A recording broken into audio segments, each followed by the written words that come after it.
The man laid back in the bath, soaking in the soothing waters. His disease was getting worse, but this at least helped a bit with the itching and the pain. Where had he gotten it from? No doubt it was all those times he had to go on the run, sleeping in dank cellars, or even sewers to escape retribution, people upset by the things he wrote in his newspaper. No matter, they were all traitors anyway. This disease was just a price he had to pay for having exposed their treachery, for having served the cause of the revolution. He could hear voices from the other room. One belonged to his wife, Simone. The other, however, belonged to another woman, was one that he did not recognize. A guest? He could hear bits of the conversation. The guest was talking about the Girondins, those foul conspirators who had tried to have him killed by the Revolutionary Tribunal not so long ago. Now they were in prison, awaiting their own moment at the guillotine, or at least some of them were. Others had escaped Paris, but where did they go? Based on what he was overhearing, this guest seemed to know where some of the Girondins might have run off to. Simone, send her in. A few moments later, he looked upon his mystery guest. She was young, perhaps in her 20s, with brown hair, gray eyes. There seemed to be an air of dignity about her, but her clothes were far too plain for an aristocrat. No matter. The man asked what she knew of the Girondins, and so his guest began to speak. She told him of how a number of the Girondins had fled to Normandy, including her own city of residence in the city of Caen, now agitating against the Montagnards and people like himself, the true champions of the revolution. She gave him their names, and using a piece of wood as a table, he wrote down these names as he remained in the bath. Once he was finished, he nodded in satisfaction. "Thank you. I shall have them all guillotined in a few days." Suddenly the woman then reached for something underneath her dress, but at first he could not see what it was. Then he saw. It was a knife, the kind you would expect to see inside a kitchen. Wait! He was stuck in the bath, and this woman had a knife. Before he had time to react, the woman plunged the knife into his chest. The pain was excruciating, and he could feel himself slipping away. The knife had hit something vital. He cried out to his wife, who couldn't have been far away, but it was already too late. The man's life ended right then and there. Marie-Anne Charlotte Corday d'Aumont, better known as Charlotte Corday, is an assassin-class servant in Fate Grand Order, and one of the notable figures of the French Revolution. Though chiefly remembered for only one event, that moment proved to be a major turning point in the development of France's revolution. In-game, we know Charlotte as charming, warm, but also a humble and self-deprecating woman who plays a major role in the first half of the Atlantic Lostbelt, better known as Atlantis. But who was the real Charlotte Corday? Charlotte Corday was born on the 27th of July, 1768, in Saint-Saturnin-de-Lignery, the fourth of 5 children, to a noble family that was nevertheless quite poor. This is less strange than it sounds. While the popular image of noble families is one of extravagance and great wealth, this was only actually true of those at the very top. Much of the rest of the nobility were poor, with little, aside from the privileges their standing provided, to separate them from the common people. It was these sorts of nobles that tended to be among the fiercest defenders of the established order, now known as the Ancient Regime, because it was all that kept them distinct from the masses. Despite this background, Charlotte herself would turn out to be quite different. After the death of her mother, she was sent to a convent in the city of Caen, where she received a good education. Charlotte was an avid reader, who spent much of her time in the convent's library, learning about the history of ancient Greece and Rome. But as the situation in France became more tense in the years leading up to the Revolution, Charlotte was soon reading the works of the Enlightenment philosophers Rousseau and Voltaire. This reading turned her into a supporter of a republic, separation of powers, and the idea of the social contract, that the government is given power over the people, but in exchange looks out for the people's interests. This ended up putting her at odds with the rest of her family, who remained supporters of the Ancient Regime.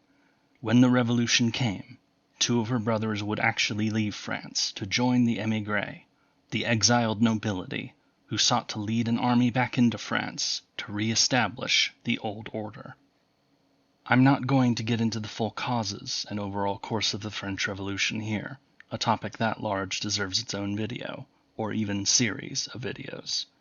But I have to take a few minutes to get into it in order to give context to Charlotte Corday's later actions.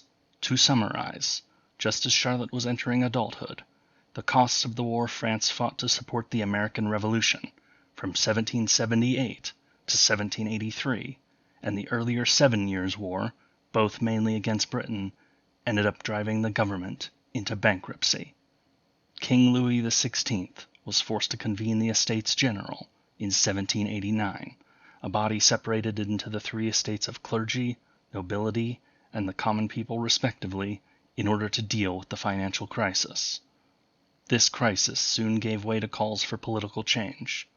The Third Estate, which represented the common people, only had the same voting power as one of the other two estates, despite representing the overwhelming majority of the population. Before long, the Third Estate would break away to form a national assembly, with much of the clergy, and even a few nobles, deciding to join them. The ancien regime was soon dismantled, and a new constitutional monarchy was created. This, however, would not last very long. In the following years, the assembly went after the church. The king attempted to flee the country, and after an assault upon the king's Paris residence at the Tuileries Palace, on the 10th of August, 1792, the king was deposed, and a republic was established. Debate over the course the country should take raged constantly, with factions forming within the National Assembly, now called the National Convention, and a bunch of other names in between. In August of 1792, the two largest of the feuding factions in the convention were the Girondins, who were supporters of the revolution, but were becoming increasingly worried about its direction, and the Montagnards, the Mountain, who wanted to push things further, and did not shy away from more direct, even violent action. On a fun side note, the Montagnards sat on the left side of the assembly, the Girondins sat on the right side, and the independent members of the assembly, called the Plain, sat between them in the middle. This is where the concept of liberals being called the left and conservatives being called the right originates from. One of the most notable members of the Montagnards was a man named Jean-Paul Marat. Through his writings in various publications, including his own L'Ami du Peuple, the Friend of the People, Marat stirred up popular fears of counter-revolutionaries and conspiracies. To deal with these supposed counter-revolutionaries and conspirators, he often advocated for a very specific solution to these problems, a solution that involved head removal. As you might expect, people tend to be rather fond of their heads staying attached, so Marat frequently had to go into hiding to escape retribution. But as we know in our own world, words matter when they come from voices of influence, and Marat was certainly one of them. As the revolution grew increasingly radical and violent, his calls for certain people to be arrested or killed as enemies of the revolution started to carry more weight.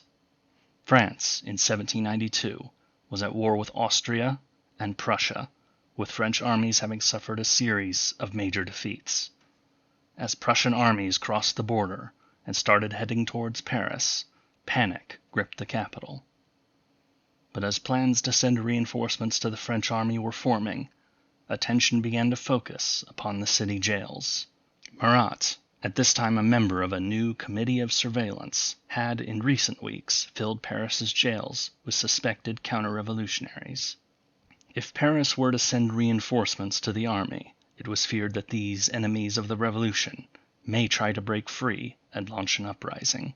Marat and another leading Montagnard, Georges Danton, suggested that these counter-revolutionaries be dealt with before that could happen.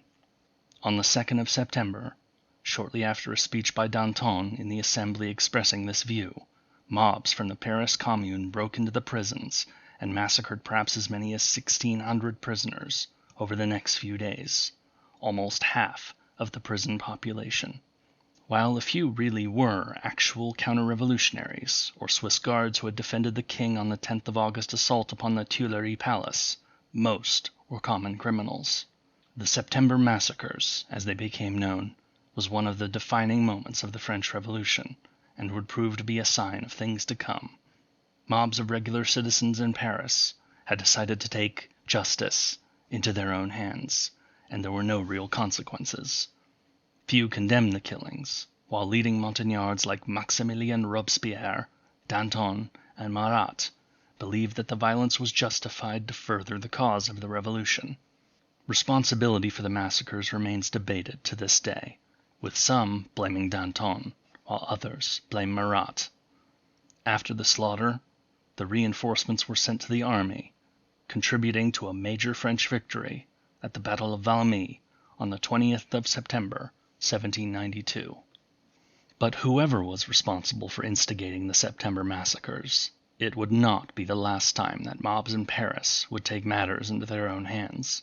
A growing rift between the Girondin faction and the Paris Commune was forming, with the Commune believing that the Girondins were not forceful enough in their support of the revolution, and the Girondins believing that Paris was dictating its views on the Assembly at the expense of the rest of the country.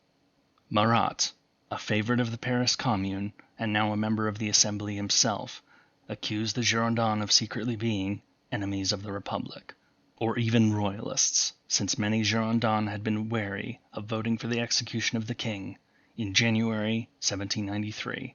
Marat advocated for violent action to be taken against the Girondins. The Girondins responded in kind by having Marat arrested in April 1793 and tried before the new revolutionary tribunal, only to have this backfire badly when Marat was acquitted. A month later, at the end of May 1793, spurred on by Marat and Robespierre, the Paris mob assaulted the National Convention, and the Girondin faction was arrested. The Girondins who escaped arrest fled Paris to other parts of France, soon helping to incite the growing uprisings against the revolution. Now, why am I spending all of this time talking about the violent chaos that was the French Republic of 1792 to 1793, and some crazy person named Jean-Paul Marat? Well, this is the situation that Charlotte Corday was observing from afar in Normandy. The convent she had been living at was closed down in 1790 during the Revolution's attacks upon the church, and so now she lived with a cousin in Caen. Her own views aligned with that of the Girondin faction, and she was disturbed by the increasingly bloody course the revolution was taking. The September massacres in particular seemed to have horrified her, leading her to believe that men like Marat were taking the country into a horrible direction that, if they were not stopped, would lead to civil war and even greater massacres. This was only fueled further when some of the Girondins escaping Paris ended up in Caen in June 1793 and started to rally support there. It was at this moment that Charlotte Corday decided to take action. Leaving Caen on the 9th of July 1793, Corday made her way to Paris, arriving there on the 11th. On the 13th of July 1793, Charlotte paid a visit to Marat's home, saying that she had information about the Girondins who had escaped to Normandy. Marat, 50 years old, and increasingly suffering from a skin condition, was soaking in a bathtub to try to relieve the pain. Corday met Marat while he was in the bath, and he took notes as she told him of the Girondins who were in Normandy. After thanking her, and promising that the Girondins would be executed, Charlotte pulled out a knife she had hidden under her dress, and stabbed Marat in the heart, killing him within seconds. Marat cried out as he died, alerting his wife and others who restrained Corday, who did not try to flee, until members of the National Convention arrived to interrogate and take her to jail. The assassination sent shockwaves throughout the political establishment in France. Though Marat's influence had been waning, as his ill health kept him at home more and more, his murder turned him into a martyr for the revolution. The Assembly, rife with paranoia and fear of conspiracies, were hell-bent upon discovering who Charlotte Corday had been working for. Who had put this young woman up to this? What malicious conspiracy was behind the assassination? Was she the pawn of some man who had guided her to go kill Marat? Considering that there really was an army of exiled French nobles forming on foreign soil with the backing of other European monarchies, and that France was now at war with much of the rest of Europe, this paranoia was not entirely unfounded. But as it turned out, Charlotte Corday really did act alone. Despite every attempt to try to find some link between her and some force hostile to the revolution, the émigré, the now purged Girondins, or some foreign power, there was no link to find. It turns out that not everything is some grand conspiracy or some secret plot serving a hidden agenda. Perhaps there is a lesson in that. Charlotte was soon put on trial. Justice in revolutionary France tended to move extremely quickly by modern standards, especially during this phase of it. She did not try to claim innocence, stating that she had decided to kill Marat to try to put a stop to the frequent calls for executions that people like Marat were making. In her own words, she had killed one to save 100,000. She attributed her success to luck more than anything else, having not practiced with a knife beforehand, and certainly not being a trained assassin. Since there was no doubt of her guilt, Charlotte Corday's fate was sealed, and she was sentenced to death, to be carried out 4 days after the assassination. Charlotte's last wish was that she could have a painting done of her. This was allowed, though the painter chose to give her blonde hair, as part of an effort to portray her as a scheming aristocrat, to fit the propaganda of the times. Once this was done, the executioner, Charles-Henri Sanson, arrived to take her away. Yes, that Sanson. He was the main executioner in Paris, and so got quite a bit of work during these years, including the king he had once served just 6 months prior. Despite what was about to happen, Corday went to the scaffold calmly, impressing onlookers with her dignified appearance. Charlotte Corday was executed by guillotine on the 17th of July, 1793, just 10 days before she would have turned 25. Tragically, Charlotte Corday's actions did not have the effect that she had hoped for.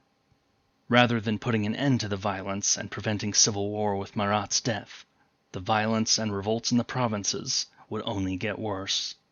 The revolution would descend into its most bloody and most infamous phase, known as the Reign of Terror.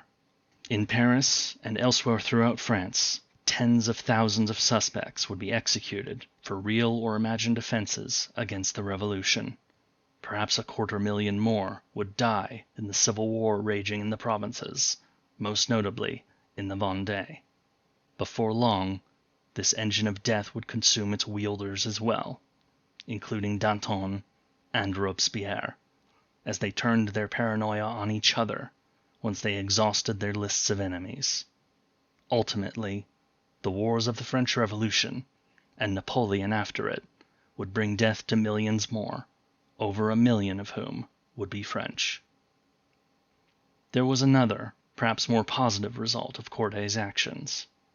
The shock of Marat's assassination wasn't just because of the killing itself, but because it had been done by a woman. In the attitudes of the times, women were seen as inferior and not as intellectually capable as men.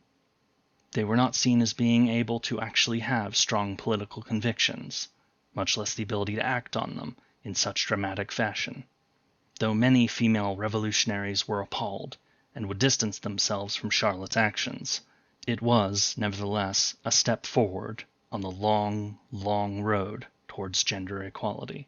Though her assassination of Marat had turned him into a martyr for the revolution, Charlotte's execution would turn her into a martyr as well, one of the many lives consumed by the growing madness gripping the French Revolution.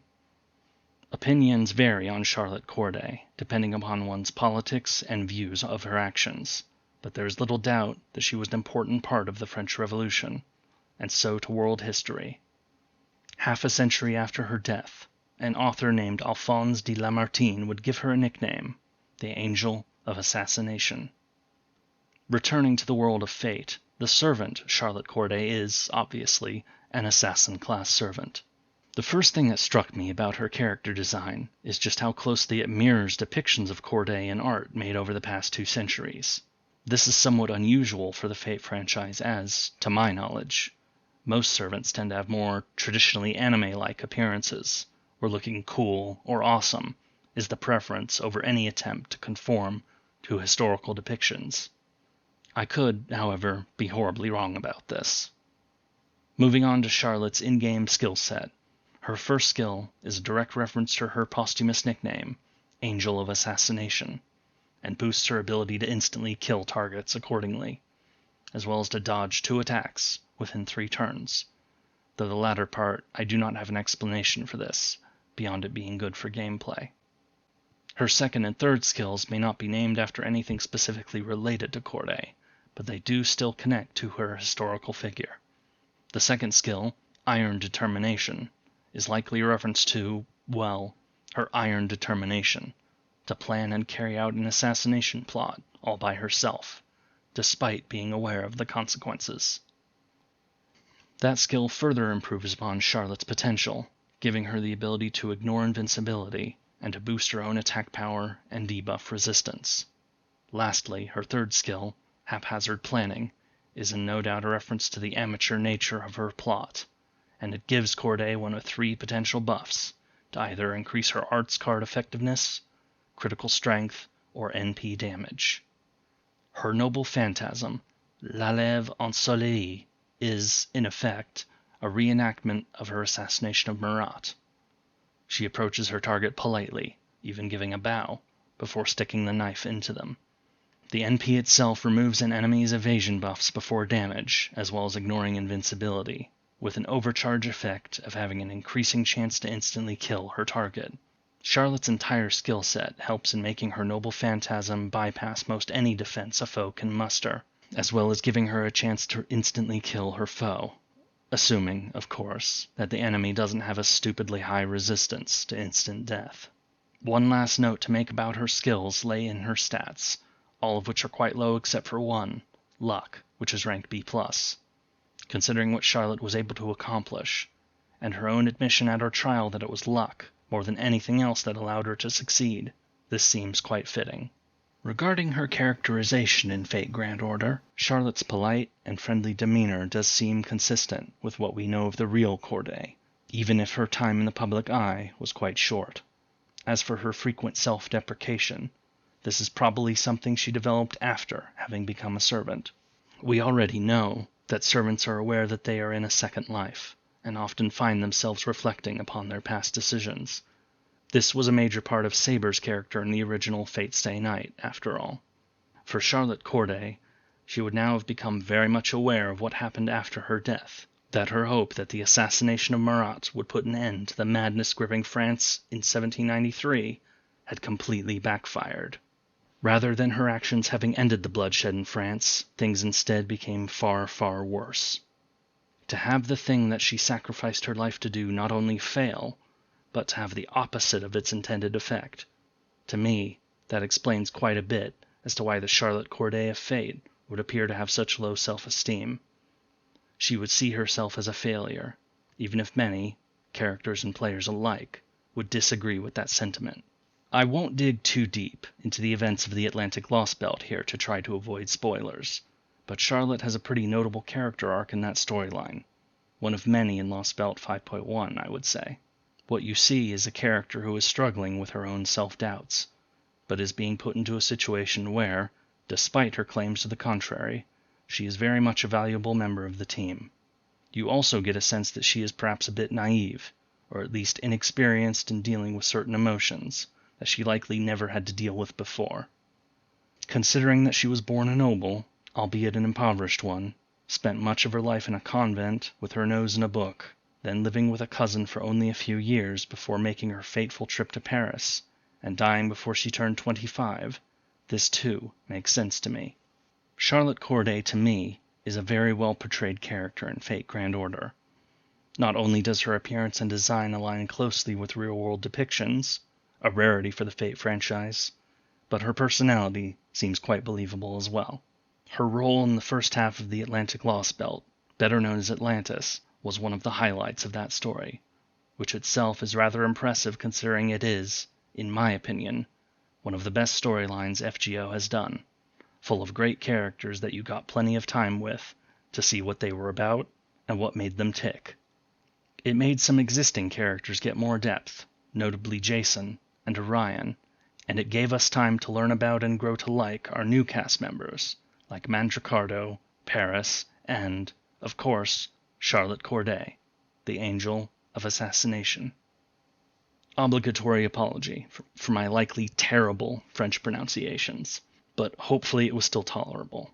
This is the first of many videos I am planning to make on the Servants of Fate Grand Order, getting into the real-world history or legends behind them, and how those have been translated into the game. I hope to release the next video very soon. Thank you for watching.